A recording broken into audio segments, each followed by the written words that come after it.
Hello and welcome to Euphoria. In this video I'm going to look at the detailed design for this MOC, which is a modification of the Creator 3-in-1 Townhouse, Cafe and Pet Shop set 31097. Now this is more of a MOC than a modification of the original set, because it's more or less a complete redesign and rebuild based on some of the ideas in that creator set. However, I've tried to keep some of the feel of the original set and some of the design cues, so if you're familiar with that set, there may be some things that you recognise in this MOC.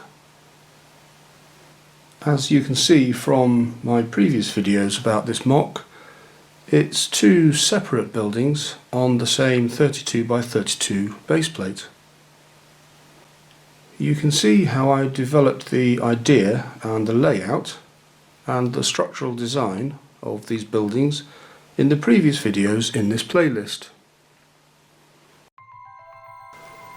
Now, there was lots of flexibility in the Creator 3-in-1 set, which was made up of a number of small modules that you could rearrange in different ways. For example, in the townhouse you could have a cafe on the ground floor, but I decided not to have a cafe in the ground floor of the townhouse and to keep it just as a house. I think of it as an older building, and I've made it all in this colour, which Lego calls cool yellow. So I got a lot more of those bricks to build this house into a fully enclosed building.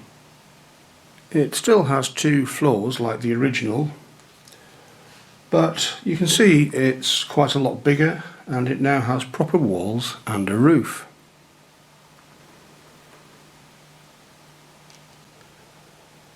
I envisaged the apartment building as a much more modern building, and I like the contrast between the old building on one side and the newer building next door.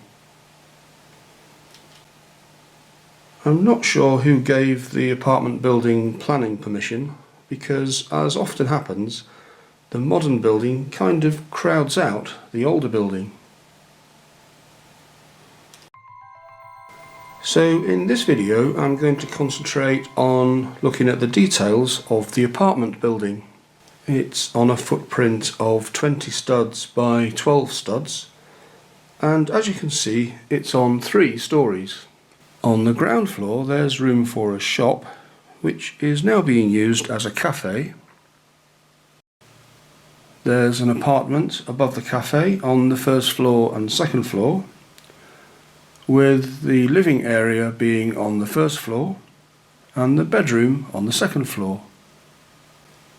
I've kept the roof simple with no access at the moment. That means I don't need to fit in another staircase in the top floor to provide access to the roof. I'll be keeping the solar panel or solar hot water heater that's also characteristic of the original Creator set. Unfortunately, by not having stairs or other access to the roof, I've lost the balcony and the little garden that was in the original set. I've tried to keep a fairly simple and consistent colour scheme for this apartment building. So I've kept the dark orange for the ground floor, and the 2 upper floors are in medium nougat colour, using those masonry profile bricks with just a single groove on the outside to give the effect of a kind of modern cladding for the building. I decided to go with these large panel windows with a white surround to help with the modern feel for the building. Now, in the Creator 3-in-1 set there were those clever sliding blinds. They're a very distinctive feature with the bright red horizontal slats. But I couldn't quite see the point of the sliding feature, as it just moves from one part of the window to another part. So to keep the design cues from those blinds, I decided to keep them as a permanent fixture over the smaller windows on the street side of the building. I also put these white panels on the side of the building, but I'm not completely sure I like them.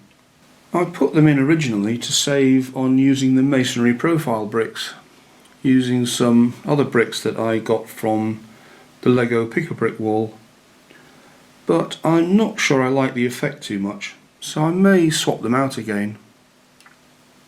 The entrance to the ground floor is on this side of the building, and that's how you get into the cafe. It also lets the cafe service the seating area outside on the corner. That's another design cue that I wanted to keep from the original set. As you can see, by building on a 32 by 32 base plate, there's room to add some more seats while still keeping the tree in the corner courtyard. I think the cafe might be pushing their luck a bit by extending the seating area out onto the pavement a bit, but that often happens, doesn't it? In the previous version of the design, I had this cash point on the corner of the cafe here. But it felt a bit too cramped and not really appropriate having that next to a seating area here. So sadly I've had to lose the cash point machine. It's a great design for an ATM, so I'll try to reuse that somewhere in one of my other MOCs.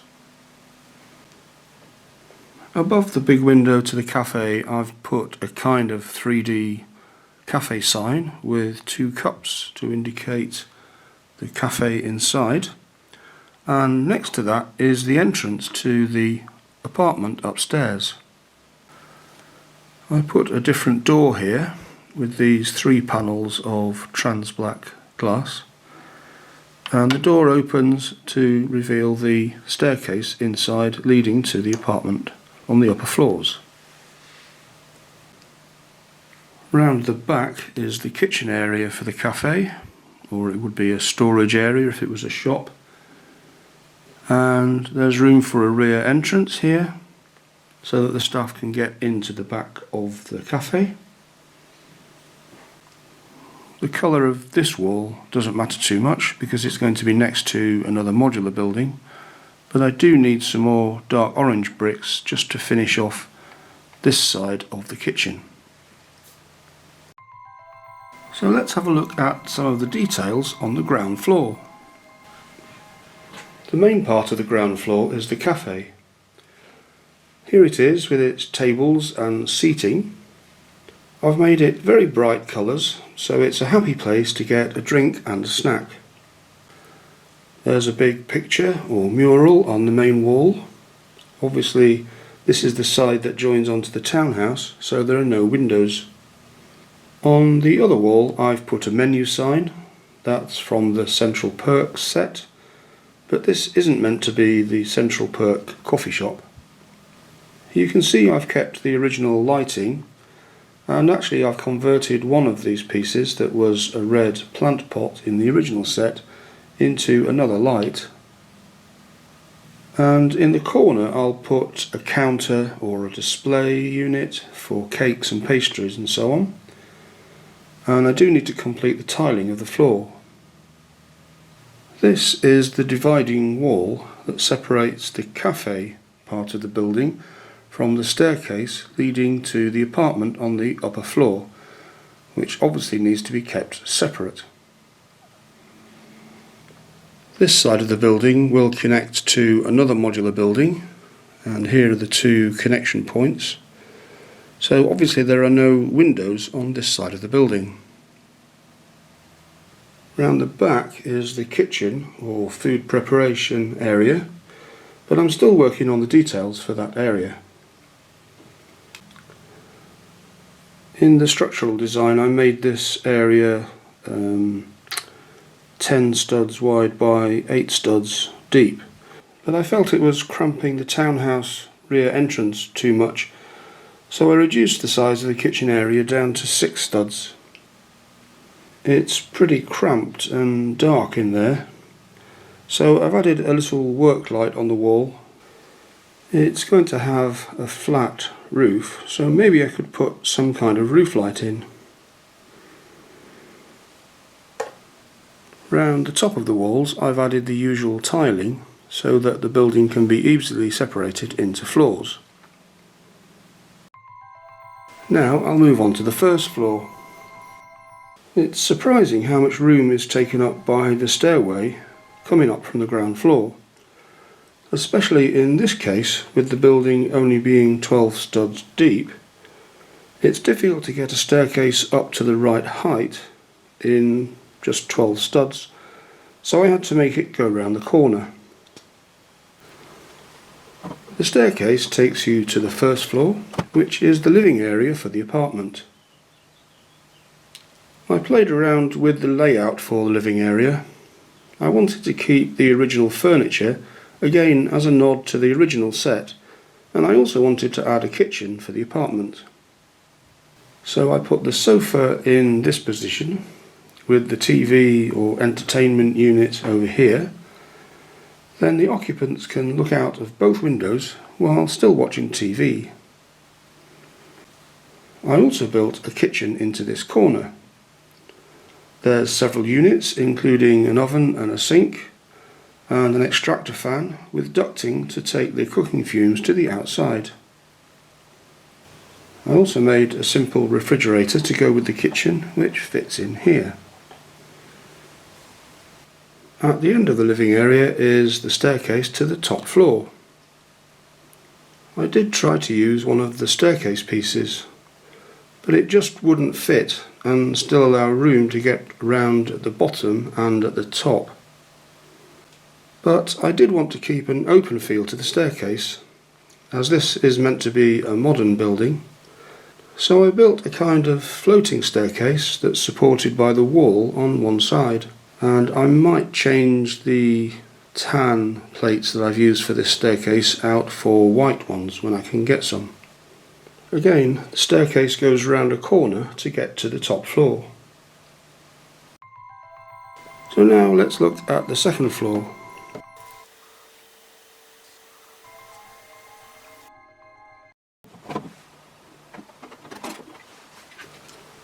On the top floor I wanted to have a bedroom and a bathroom for the apartment.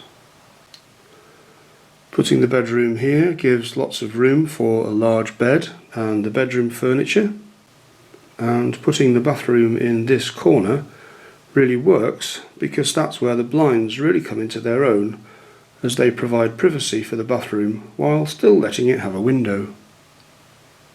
The bathroom has the usual facilities like a toilet, a shower and a wash basin. So that was a look at some of the details I've added to the design of this apartment building. I do still need to finish off some of the details of this building, and for that I probably need to get a few more bricks and elements to make up all the details. In the next video I'll look at the townhouse part of this modular MOC. I do hope you enjoyed this video. Thanks for watching. Please click the like button to let YouTube know that you liked the video, and subscribe to this channel to see more of my videos. Bye for now.